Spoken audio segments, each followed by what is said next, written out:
I don't want to, Pankaj, at the same time, it's not that I'm necessarily maligning. What I'm trying to say is that we have to be candid about what the problem is. You can't fix the problem unless you identify what it is. So give me 2 seconds. Let me just summarize what I'm trying to say. Yeah, absolutely. What I'm trying to say is that the idea of opinion, okay, in itself is not a bad idea. I mean, there is space for opinion and there is space for reported news. That mix has always been there, and there's no harm. The problem, the sort of news arification of prime time led to the balance tilting completely in one direction. It's created an asymmetry where you have an overwhelming amount of opinion. So now virtually across channels, all of prime time from about 7 o'clock to about 11 o'clock at night, super prime time as it's called, is all opinion. So you can't have that much quality opinion. The quality of the opinion will be pretty bad, the quality of the guest will be bad, and the quality of journalism is subsequently low. Let me throw a question at Anuradha, because she's the only one, not an anchor in the conventional sense of the term. So, is it okay to do a bit of theatre on news channels? Sure. It's okay to do a bit of theatre? About 4-5 years ago, it was only required to do that. So, especially I'm talking about Hindi channel, okay? And the loss of credibility also came from this fact that, maybe 1 or 2 channels did show, the subsidy and the things like that. But that became the talking norm. Ki Hindi channel matlab is equal to subsidy. Item anchors. And anchors, I can just, I can understand their positions, because you've been talking about, you have a certain opinion, you feel for whatever the society that you live in, you want to bring up certain other issues, but you have to talk about something else, completely de-alienated. And you have to do it, and you have to do it. So most of Hindi anchors, unfortunately, had to go through that. And Hindi news channels had to go through that. Is the problem over? The problem is bit over. And I'm really thankful that it is bit over. It's still not fully over, but it is bit over. So the question is that everybody now, the anchors, especially Hindi anchors, they want to follow a certain kind of anchoring, which is very hyphenated, which is very loud, and it's very good if you have some kind of inside the studio, some kind of a heated debate. Very well made point. Both of you are agreeing, and everybody agrees that the era of theatrics is somewhat coming to an end. But I just want to, I couldn't complete my thought now. Then and just to pick up from what she said, that whole debate over doing Nautanki, doing noisy opinion, and doing these sort of gladiatorial debates, that has changed now. Okay, now what has happened is that post 2014, there's a new threat, at least the ones that English channels, I think to some extent Hindi channels are also facing.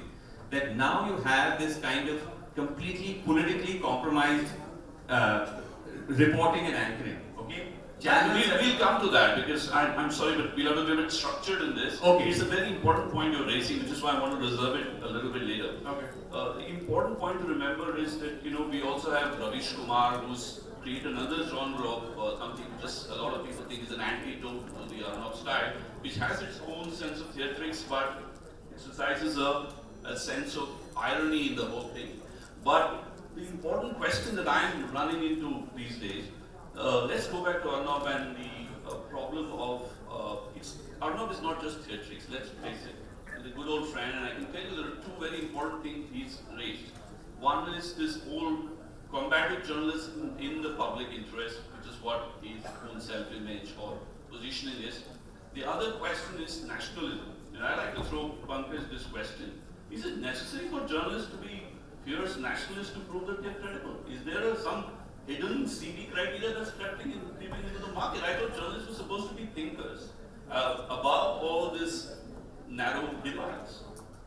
See, journalism, if you look at what we have, this whole nationalism debate and journalism. Journalists are supposed to be global. Journalists are supposed to talk about Vasudhaiva Kutumbakam, because journalists are supposed to report from everywhere. I've reported from many countries. I've worked for international organizations. When we were working in the BBC, we had 60 people from 69 countries in our building in the World Service. I mean, what kind of nationalism can we do? Not even BBC. The only time the BBC had a strike was about BBC's policy on IRA and how do we cover Ireland. I wasn't right because I know what Yeah. you're talking about. And the first time, for 48 hours, the BBC World Service studios was silent in the history of BBC. It's not nationalism. What we are seeing right now, and you say, we'll discuss the political environment and all that, that what we have turned even nationalism into entertainment. That you get 4 Pakistani retired journalists who done the round of all the channels, and then they will keep saying something and you keep shouting at them. And you keep saying they are Pakistanis. If they are Pakistanis, you are not interested in listening to what they are saying, what do you call them? And another thing about the Hindi journalism, I've never shouted in any of my programs. 15 years I worked in journalism. And never shouted in any of the programs. Never did the theatrics.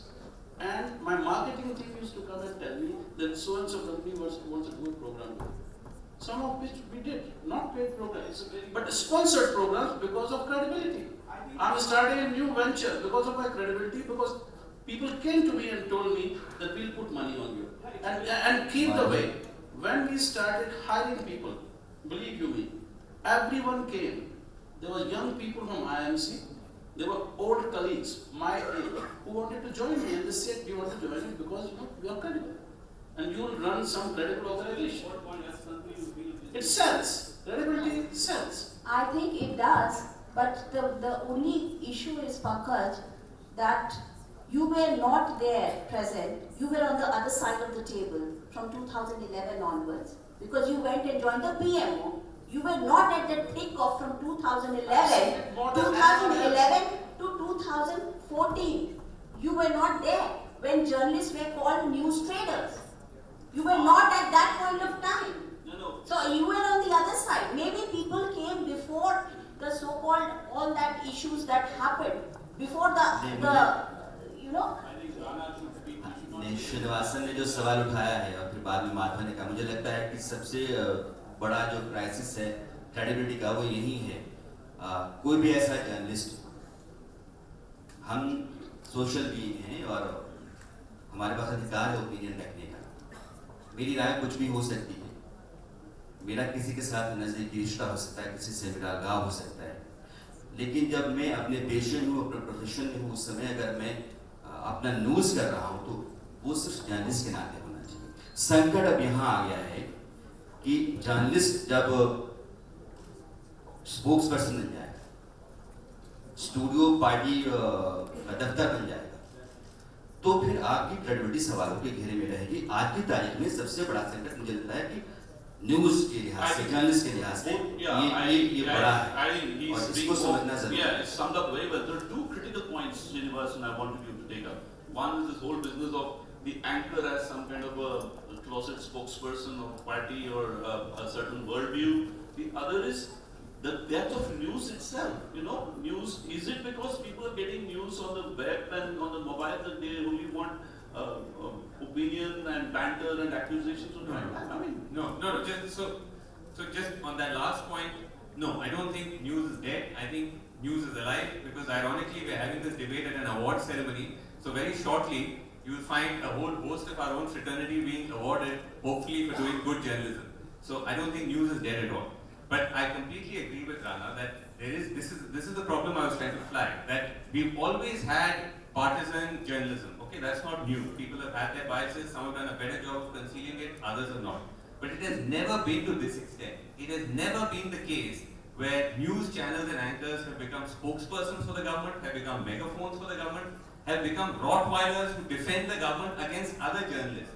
This is the big crisis. We are actually... You mean the watchdog has become Rottweiler? We have turned against each other in a way that is unprecedented. I will tweet something critical. I will not be, apart from being attacked by 100 pro-government or pro-establishment trolls, I'll be trolled by fellow journalists who, in their attempt to show that they are, the town crier, or they are the ones who are closest to the throne, will actually challenge you. I think it can't be any better for the political establishment when the media polices the media. Let me just quickly conclude on that to say, unfortunately, we would like to believe that this is actually the kind of journalism that people will not want to watch, and this will have terrible ratings. Sadly, in today's climate, that's not the case. Some of these anchors and some of these shows actually have very good ratings. Tragically, in these post-truth times we're in, people are actually lapping this up. And this is a huge problem. Yeah, I think I have to quickly throw in a question to Anuradha there. Do you think the current BART mechanism is good enough in terms of samples and sizes, or are we talking about a scoreboard which is flawed in the first place? Well, really can't say because there is the only one and the only agency which rates us. So I have to be on the right side of the Oh, agency. interesting. You're taking this. But they say they have 20,000 odd panels. They say that they have just increased the For panels. the entire universe. In entire universe. They do talk about bringing in the rural India into the mainstream journalism. So I think it is better than what it was earlier. And let me also add that things are going to get better with data science, and some of the new technology tools are coming in, especially with the web coming in. There is not much of a place to hide because there will be metrics. Even Google has some very advanced ways of measuring credibility in content. You know, Google being Stanford guys, maybe have a bias for them, which is that they are not arrows. So they know how to measure credibility also. So those things are coming in. So anybody who thinks that he can fool the thing through narrow, populist TRPs, the days are numbered anyway. Let me say it not as a moderator, but as somebody who writes on these subjects. This thing about Google, just pick that up from that. See, what the problem of the media industry is today, especially the news, we are just talking here about the news awards, is that the model of business of news as we are doing it on television is dead. People are not paying for the news for many reasons, and one of the reasons is also that the credibility of the news is low. So they will get their information from their WhatsApp and their Facebooks and their Twitters and all that. That's because the industry itself doesn't. I've been part of many industry forums, still am, and I've had many occasions to talk to the people in the government from both sides of the table. Our media sector always behaves like a consumer company. They are not a consumer company, they are a thought company. They are in service industry. If you look at the service industry, it is always about 2 or 2.5 times more in terms of growth in any economy in the world. When we were logging a growth of about 8%, the media industry used to pat itself, oh, we put like 14%, 13%, and all this CII and FICCI reports and come and KPMG and all these people do it. We are dying.